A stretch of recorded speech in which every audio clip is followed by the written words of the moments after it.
네, 머니올라 염블리의 비밀노트 일요일 순서 시작하겠습니다. 3월 31일 일요일이기 때문에 4월 첫째 주 증시부터 살펴보겠습니다. 먼저 주요 일정부터 챙겨볼까요, 이사님? 네, 이번 주 이제 4월 1일은 한국에서 3월달 수출입 데이터가 나오게 되고요.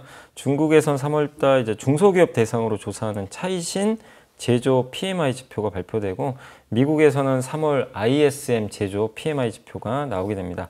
4월 2일은 한국의 3월 소비자 물가지수가 발표되고, 미국에서는 2월달 졸트라고요. 구인 이직 보고서가 나오게 됩니다. 그리고 호주 중앙은행의 이제 통화정책 회의가 있고, 테슬라가 1분기 차량 얼마나 인도했는지 그 발표를 한다고 합니다. 네. 그리고 4월 3일은 유럽에서 3월달 소비자 물가지수가 나오게 되고, 미국에선 3월 ISM 이번엔 서비스업 PMI 지표가 나오게 되고요. 파월 연준 의장이 스탠포드대에서 경제 전망이란 주제로 연설을 또 한다고 합니다. 4월 4일은 중국 증시가 휴장이고요. 5일까지. 그리고 4월 5일은 미국의 3월 고용보고서가 발표되고, 이제 그날부터 미국의 암학회가 10일까지 개최가 되니까 참고하시면 좋겠습니다. 네, 그러면 이렇게 쭉 말씀을 해주셨는데 이번 주에 주목해볼 또 증시 변수들로는 어떤 걸 꼽아주시겠어요? 역시 그 가장 중요한 건 미국의 고용보고서 같습니다. 이게 이제 너무 또 잘 나오면 금리 인하 속도가 또 약간 그렇다고 또 너무 망가지면 이거 경기 침체 오나 이럴 수 있어서, 그래서 어쨌든 이제 고용보고서 어떻게 나올지 모르겠지만 좀 뜨뜻미지근하게 나오는 게 좋은데요.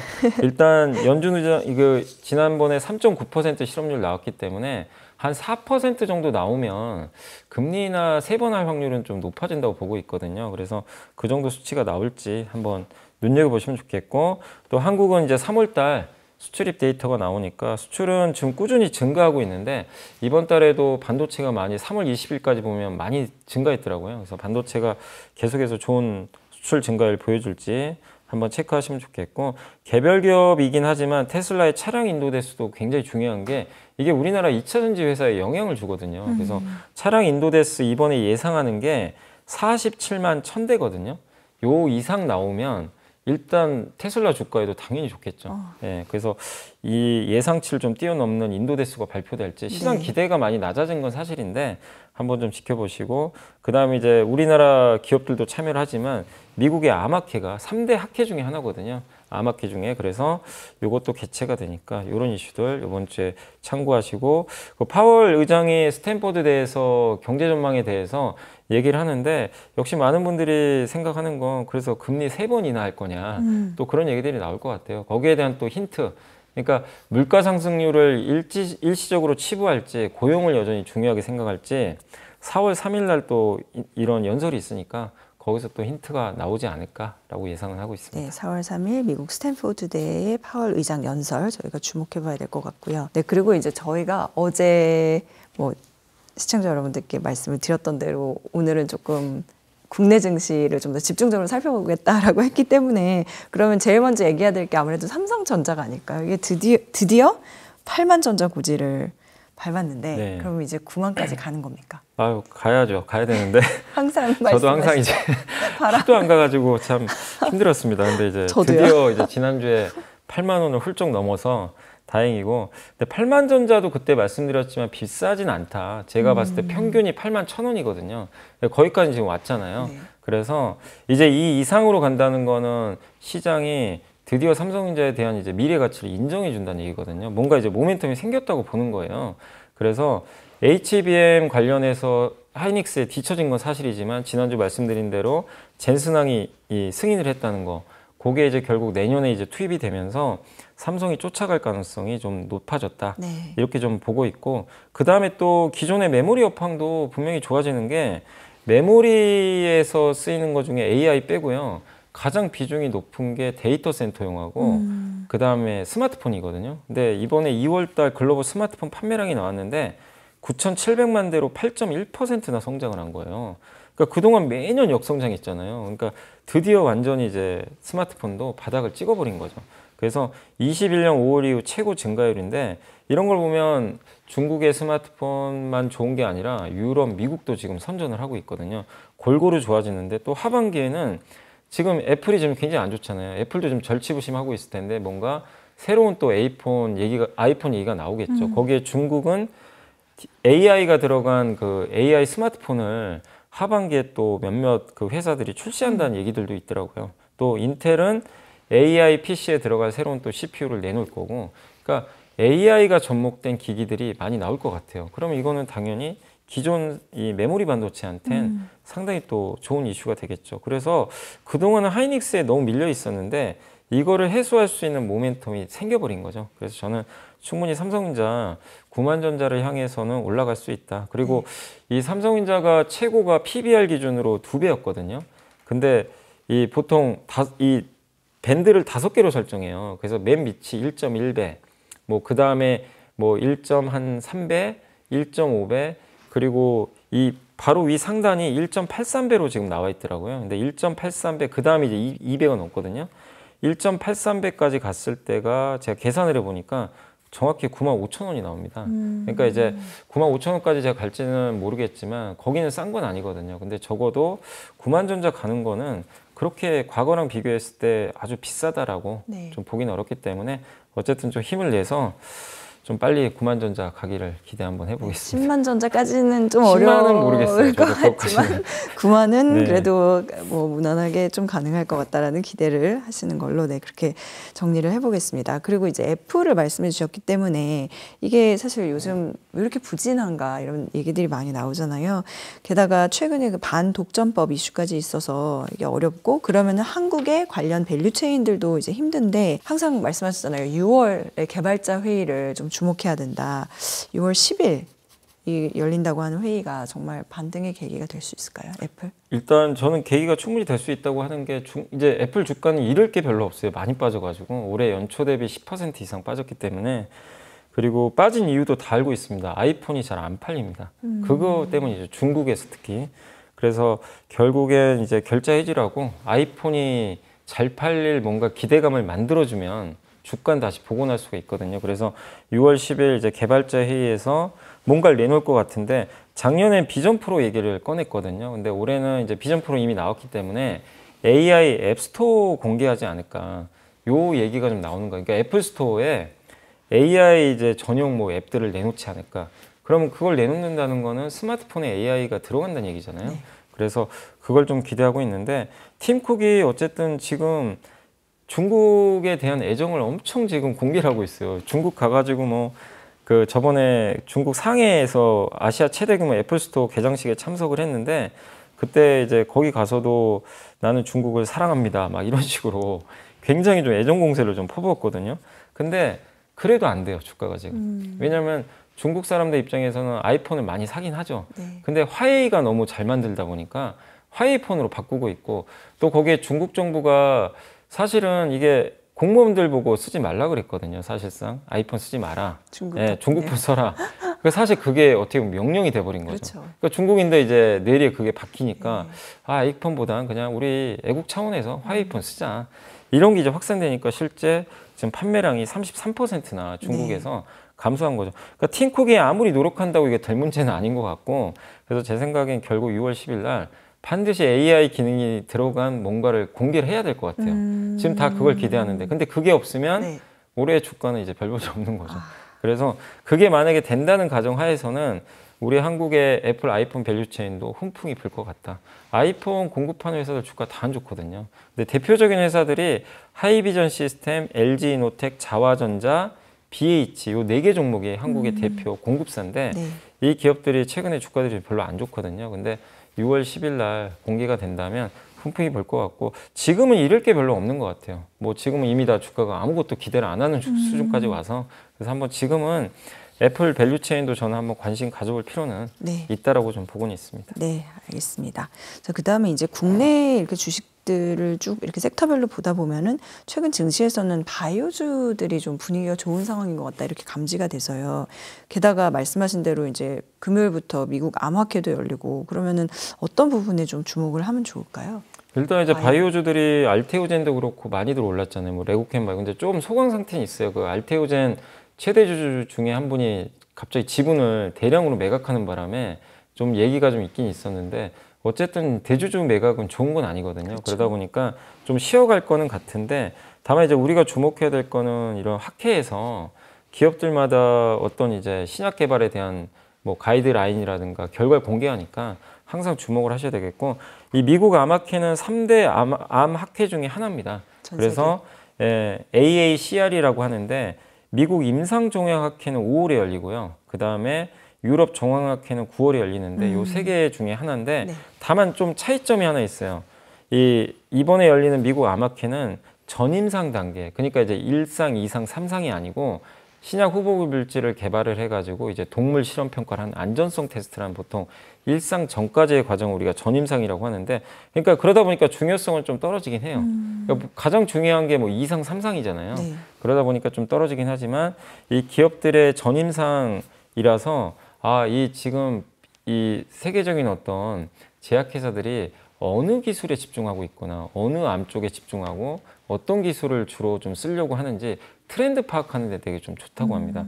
그래서 보시면 그중에 2개 트렌드 파악이 좀 여전히 좀 유망할 걸 보고 있는 게, 첫 번째가 이중항체. 네, 그래서 이중항체. 서로 다른 2가지 항원에 동시에 이제 결합을 할 수 있는 항체라고 보시면 되겠는데, 그래서 암세포에 존재하는 2가지 항원에 각각 결합을 해가지고 동시에 타격을 해주는 거죠. 그래서 이게 지금 이중항체 쪽이 좀 계속 떠오르는데, 우리나라에서는 이쪽에 관련해서 ABL 바이오하고요, 유한양행이 전임상 결과를 발표한다고 하니까 네. 한번 주목하시면 좋겠고, 이건 이제 레고켄 바이오가 주로 하고 있는 거죠. ADC, 항체 약물 접합제. 그래서 이 항체에 어쨌든 약물을 딱 넣어가지고 네. 암세포만 딱 이제 타겟할 수 있게. 옛날 방식은 그 암세포만 타겟하는 게 아니라 정상세포까지 다 죽여가지고 머리도 빠지고 막 그런 맞아요. 좀 부작용이 있었는데, 요건 이제 암세포만 타겟하는 건데, 이번에 역시 그 레고켄 바이오가 그동안 공개하지 않았던 그 후보 물질까지 해가지고 5개의 파이프라인을 공개한다고 하니까 주목하시면 좋겠고, AB온 같은 경우는 동물 실험 결과 2건을 또 발표한다고 합니다. 또 그리고 여기랑 이제 그 뭐 연관성은 좀 없을 수도 있지만, 루닉 같은 기업이 의료 AI 기기거든요. 네. 근데 이 회사가 루니 스코프를 활용해서 어쨌든 이제 신약 개발이라든가 이런 데 이제 활용할 수 있는 그런 결과물들을 또 내놓는다고 하니까, 의료기기 쪽에서는 루닛 또 참석한다는 것도 한번 그 관심을 갖고 지켜보시면 좋을 것 같습니다. 네, 잘 들었습니다. 그다음에 이제 4월이 되고 5월이 되면은 사실 우주항공청 설립이 그야말로 이제 목전에 다가와 있는데요. 게다가 정부가 우주개발 5대 임무에 올해만 9,923억 원 투자한다고 합니다. 그러면은 당연히 우주 관련주에는 이게 선반영이 됐을까요? 아니면은 지금부터 관심을 가지면 늦지 않을까요? 아직? 그러니까 정부가 어디에 관심을 갖는지를 항상 잘 보셔야 돼요. 근데 그 정권이 교체될 때마다 좀 달라지잖아요. 근데 지금 윤석열 정부는 올해 또 연초에도 방산 얘기를 꺼냈고요. 그 다음에 지금 어쨌든 우주항공청을 설립하기로 이미 네. 통과가 됐고, 우주 쪽도 관심이 되게 많은데, 근데 여기에 또 9,1조 원 가까운 돈을 또 투자한다고 하니까 이 정부의 의지가 굉장히 좀 강하다라고 보시면 좋을 것 같고, 그래서 2032년에 일단 달 착륙까지 하는 게 좀 목표인 것 같아요. 그걸 기반으로 해서 인공위성도 만들고 계속 추진을 할 것 같습니다. 그리고 5월 달에 드디어 우주항공청이 또 이제 설립이 되니까 네. 더 힘을 또 받겠죠. 그래서 이 우주항공과 관련된 우리나라의 그 민간 기업들이 되게 많이 있잖아요. 이쪽은 구조적으로 저는 좀 좋아질 수 있다. 그래서 관심을 가져보시면 좋겠고, 특히 그 중에서는 위성에 주목하시면 좋을 것 같아요. 위성. 예, 인공위성. 그래서 SAI라는 이제 그 이 이 조사기관에서 자료를 냈는데, 2020년 전 세계 우주시장 규모가 2,710억 달러 정도 이게 된다고 하는데, 그 중에서 이제 위성 발사한 게 한 1,194개 위성이 그동안 좀 발사가 됐대요. 근데 이 중에서 위성을 만드는 제조 부분이 한 122억 달러로 한 5% 되고요. 네. 그리고 위성의 84%는 통신위성이에요. 예. 그러니까 이제 이 일론 머스크가 지금 적에도 인공위성 계속 띄우고 있잖아요. 그게 이제 통신망을 이용하기 위해서죠. 그래서 그쪽 시장이 계속 커지고 있다. 이렇게 보시면 좋겠고, 정부에서도 이제 뉴 스페이스 민간 위주로 이제 시장을 확대하기 위해서 위성 기술이라든가 이런 것들을 이제 계속해서 민간에 전수하는 그런 정책들을 계속 좀 내놓고 있는데, 거기와 관련해서 이런 이제 그 기술을 좀 확보할 수 있는 국내 기업들을 앞으로 여러분들이 좀 주목하시면 좋을 것 같고, 또 이게 통신위성에만 쓰이는 게 아니라 정찰위성도 중요하잖아요. 그래서 이 방위 목적으로도 앞으로 많이 쓸 수가 있으니까, 그런 면에서 위성을 만드는 업체들이 저는 좀 구조적으로 성장할 수 있다. 이렇게 위성 보고 제조업체요. 네. 그래서 대표적인 회사가 한화 시스템, 초소형 위성 만들고요. 그 다음에 약간 그거보다 좀 큰 소형 위성 만드는 회사가 세트렉 아이라고 있습니다. 근데 둘 다 하나그룹에 속해 있어요. 네. 그래서 한번 이런 기업들을 여러분들이 계속해서 주목하시면 좀 좋을 것 같습니다. 네, 잘 들었습니다. 자, 그다음에 또 한 가지 조금 살펴보고 싶은 그런 기업이 하나 있어서 여쭤볼게요. 이게 그 2차 전지 양극재 대표 기업 중에 LNF라고 있잖아요. 근데 여기가 상당히 몇 년 전에 좀 되게 오랫동안 주목을 받다가 상당히 그동안 좀 부진했었던 느낌을 받았었는데 저는 개인적으로. 근데 이게 SK온의 대규모 양극재 공급 계약을 체결했다 이런 기사가 있더라고요. 그러면 이거는 그동안 좀 부진했던 양극재 기업들에게는 훈풍일까요? 그동안 사실 공급 계약이 별로 없었거든요. 큰 게 없어가지고 주가도 안 좋았고 양극재 기업들 실적도 안 좋다 보니까 상대적으로 좀 부진했었는데 어쨌든 저는 이제 양극재 기업 전체적으로는 호재가 되지 않을까. 네. 일단 이렇게 대규모 공급 계약을 한다는 건 그 전방 시장을 이 최종 고객사죠. 최종 고객사가 누구냐면 여기에 공시에 나온 건 아니지만 이 언론 보도를 종합해 보면 현대차일 가능성이 높다고 하더라고요. 왜냐면 SK온이 현대차에 배터리를 많이 공급을 하거든요. 근데 SK온이 LNF의 양극재 이제 공급해 달라고 계약을 맺은 거죠. 그럼 결국엔 이 배터리가 현대차에 들어가니까. 네. 근데 이게 13조 원 규모면 전기차 이게 얼마 정도 되냐면 330만 대 규모예요. 굉장히 크죠. 그 현대차가 전기차 330만 대 만든다는 얘기잖아요. 네. 그러면 그만큼 전기차에 대해서 확신이 있다는 얘기니까.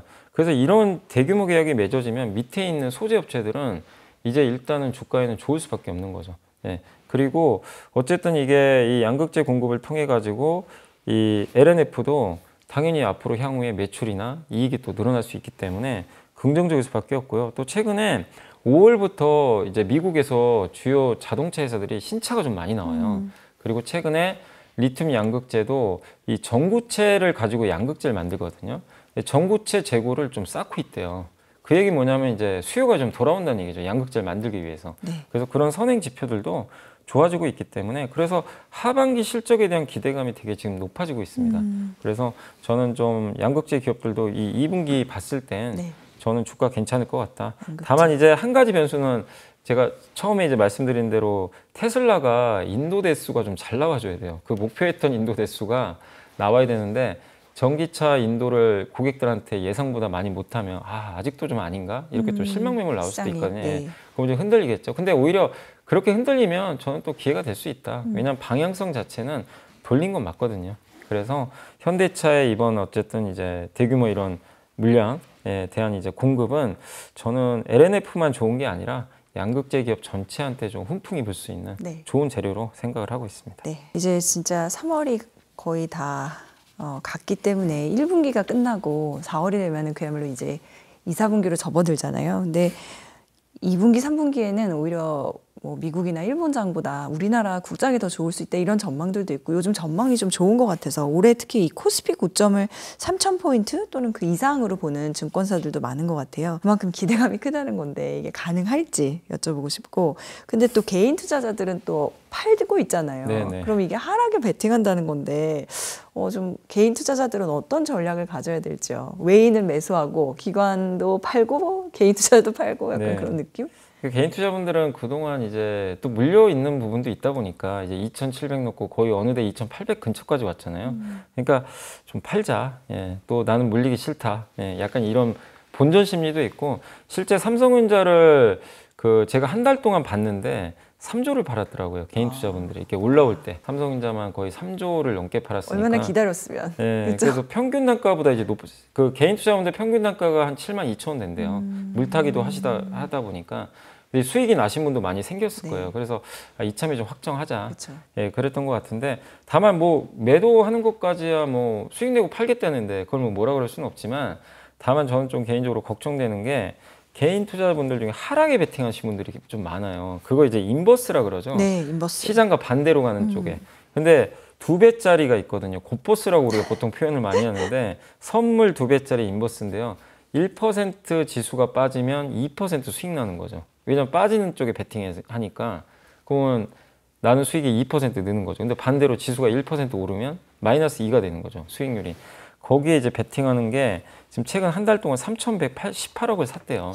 그러니까 전체 주식 중에 종목 중에 제일 많이 산 게 이 굿버스예요. 개인 투자분들이.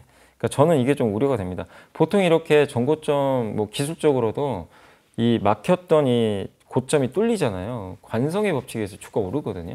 그래서 2,700이 뚫리니까 증시가 좀 탄력적으로 좀 올라가잖아요. 네. 근데 이게 이러다가 2,800, 2,900 가면 이분들은 굉장한 손해를 볼 수 있거든요. 그래서 아니 뭐 내가 물렸던 거를 아니 난 지겨워서 팔겠다 뭐 그럴 수는 있지만 적어도 하락에 베팅은 하지 말자. 왜냐면 아직까지 하락할 수 있는 뭔가 악재가 있는 것도 아니고 그리고 우리나라 증시는 전 세계에서 제일 못 오르는 증시 중에 하나예요. 지금 이렇게 올랐는데도요.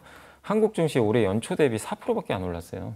예, 그래서 많이 오른 편은 아닙니다. 그래서 한국 증시의 상승 여력은 좀 남아 있으니까 여전히 너무 하락 쪽에 좀 베팅은 하지 않으셨으면 좀 좋을 것 같고 그리고 많은 증권사에서 밴드를 뭐 3,000 이상으로 좀 올리고 있는데 3,000을 갈지 안 갈지는 그건 알 수는 없습니다. 사실은. 근데 너무 3,000에 연연하지 마시고 여전히 우리가 해야 될 건 뭐냐면 지금 지수가 이렇게 올라도요. 여전히 소외받은 기업들이 되게 많이 있어요. 그런 기업들을 잘 찾으셔가지고 수익을 낼 수 있는 그러니까 기업을 찾는데 더 집중하시면 좋겠고 삼성전자는 이제 더 이상 제가 여기서는 얘기 안 하겠습니다. 왜냐하면 이제 올라버렸기 때문에. 근데 그런 삼성전자 같은 기업들이 또 있을 거란 말이에요. 제2의 삼성전자 못 갔던. 그래서 그런 것들을 찾아보시면 좋겠어요. 대표적으로 최근에 오르고 있지만 우주항공도 되게 못 올랐었지만 이제 막 오르고 있고 조선주도 마찬가지고 그다음에 고배당주 중에 제가 이걸 무조건 추천드리는 거 아니에요. 제가 찾다 보니까 좀 못 오른 거 중에 배당 많이 주는 거 뭐 있나? 소외받는 거 봤더니 네, 잘 들어야지. 제일기획도 있고요. 한전 KPS가 원전 주거든요. 배당 한 5% 이상 둘 다 나오고 와. KTNG도 한 배당 5, 6% 나오는데 저 주가를 찾아봤어요. 원래 이 회사들은 다 돈 잘 벌잖아요. 근데 주가도 거의 왕따 당하고 있고.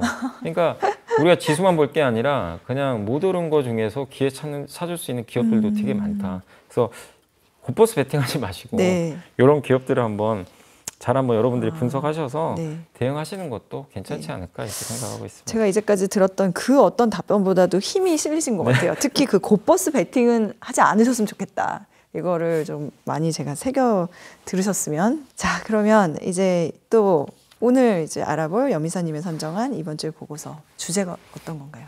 요건 이제 KB증권의 하인한 김지우 연구원님이신데 기하급수적 성장을 위한 삼성의 투자라는 제목이에요. 그래서 삼성의 투자에 주목하자. 근데 이분이 이제 쓴 내용을 보니까 아짐 아자르라는 이제 그 저자분이 쓰신 2040 위대한 격차의 시작이라는 책을 먼저 소개를 하더라고요. 저도 읽어본 책은 아닌데 기하급수적 성장은 뭐죠? 이렇게 그래프가 가파르게 오르는 거죠. 엔비디아 같은 경우죠. 저 어마어마한 성장을 했고 그동안 미국 기업들은 이 빅테크들 성장하는 거 보면은 빅테크가 이렇게 가는 경우는 없죠. 선형적으로 가지 않고요. 기하급수적으로 다 성장을 합니다. 순식간에 시장을 잡아 먹어버리죠. 그게 기하급수적인데 보통 선형적 성장 모델을 가진 기업, 이렇게 완만하게 성장하는 1등 기업들은 방심하다가 2인자로 밀려난대요. 왜냐하면 변화의 속도에 대한 예측을 실패하고 왜냐하면 그 안정된 라인을 타고 가다 보니까 변화하는 걸 이제 모르는 거죠. 그래서 2등으로 밀려나는 경우도 있고 그리고 예측을 해요. 하는데 조직이 너무 크니까 못 바꿔요. 구성원들이 그 마인드에 젖어 있으니까 아마 그런 경우들도 아마 기업 운영하시는 분들 아마 공감을 하시는 분들도 계실 텐데 그래서 의사결정 속도가 너무 느린 거죠. 예. 근데 미국의 빅테크 그 다음에 그러니까 뭐 페이스북이나 뭐 아마존이나 2020년대 초에는 테슬라, 지금은 엔비디아가 기하급수적 성장을 하고 있다. 오히려 그래서 조심해야 되는 엔비디아 입장에서는. 그러니까 이제 만약에 선형적으로 가게 되면 이제 그 변화가 또 다른 쪽이 시작됐을 때 지금은 아직은 이제 기하급수적 성장을 하니까 아직은 그 단계는 아닌데 그래서 이게 삼성한테도 시사하는 바가 크다. 삼성이 지난 10년 동안 매출이 정체돼 있어요. 네. 선형적이네요. 네, 1등은 맞죠. 메모리 1등인데 정체돼 있습니다. 그러니까 주가는 물론 안 오른 건 아니지만 어쨌든 매출 성장이 안 나와버린 거죠. 그러니까 삼성이 결국 그걸 타개하려고 계속 투자를 할 것 같다. 이런 좀 내용으로 보시면 좋겠고 그래서 실제 조직 개편도 했고요. 작년 8월에 미래기술 사무국 신설했고 11월에 미래사업기획단, 12월에 비즈니스개발그룹 이걸 다 각각 새로 만들었어요. 이 얘기는 뭐냐면 비즈니스 모델을 다시 짜가지고 성장하겠다는 거거든요. 그리고 현금이 또 필요하죠. 그래서 원래 삼성이 전자가 이 자회사들 다 합치면 70조라는 현금이 있어요. 그럼 현금 많네 이럴 수 있지만 삼성전자 별도 있죠. 전자만 있는 거. 그건 6조 원밖에 없어요, 돈이. 그래서 예전에 삼성 디스플레이한테도 빌린 걸로 제가 알고 있거든요. 네. 근데 이번에 계열사 중에 삼성 디스플레이가 주주총회 통해서 6.6조를 배당하기로 결정했어요. 대주주가 삼성이니까 삼성이 지분 84% 갖고 있거든요. 그러면 5.6조 받습니다. 여기다가 지금 별도 합치면 10조 원이 넘죠. 그래서 이 돈 가지고 아마 투자할 것 같다. 그래서 여러 건 있고 그 CEO가 뭐라고 했냐면 최근에 M&A 하겠습니다. 주주들이 계속 얘기를 해요. M&A 왜 안 하냐. 그래서 M&A 한다고 또 언급을 했기 때문에 그래서 저번에도 한번 제가 그 기사 가져왔는데 그 독일의 전장 부품 회사 컨티넨탈 뭐 인수한다는 보도가 좀 나왔잖아요. 아마 그런 것도 그런 일환인 것 같은데 그래서 삼성전자가 어쨌든 투자하는 그런 큰 장이 열릴 것 같다. 네, 거기서 투자할 산업으로는 역시 제일 큰 건 반도체 바이오. 네. 이쪽은 계속 할 것 같고 좀 규모가 작긴 하지만 로봇과 위성통신도 계속 주목을 해야 되고 또 자동차 자율주행 쪽 있잖아요. 전장 쪽. 이 5개 분야를 꼽아주셨고 그래서 반도체 바이오야 꾸준히 하겠지만 삼성이 관심을 갖는 것 중에서 산업 규모가 크지 않으면서도 좀 기대감이 좀 있는 그런 업종으로는 아까 말씀드린 대로 로봇과 위성통신이 있는데 이 로봇 쪽은 이미 레인보우 로보틱스를 작년에 투자를 해놨어요. 그래서 로봇은 이미 다 어느 정도 주가에 반영이 됐기 때문에 위성통신 쪽 좀 잘 보자. 그래서 아까 제가 뭐 우주항공도 말씀드린 네네. 것처럼 위성통신 시장이 지금 정부 정책적으로도 커지고 있으니까. 근데 삼성이 이재용 올해 그 회장이 올해 처음에 삼성 그 계열사 중에 어딜 갔냐면 그 6G 연구하는 데 갔거든요. 저기 서초동에 아마 있는 것 같은데 6G가 이 위성통신과 또 연결이 돼 있어요. 그러면 이거 삼성이 이쪽도 투자하는 거 아닐까.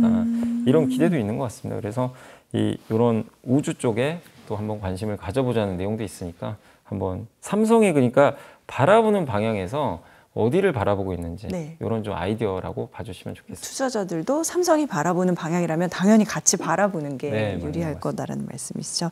네, 잘 들었습니다. 네, 그러면 연블리의 비밀 노트 또 한 주 더 기다리시고요. 저희는 4월의 첫 주말에 다시 인사드리겠습니다. 고맙습니다.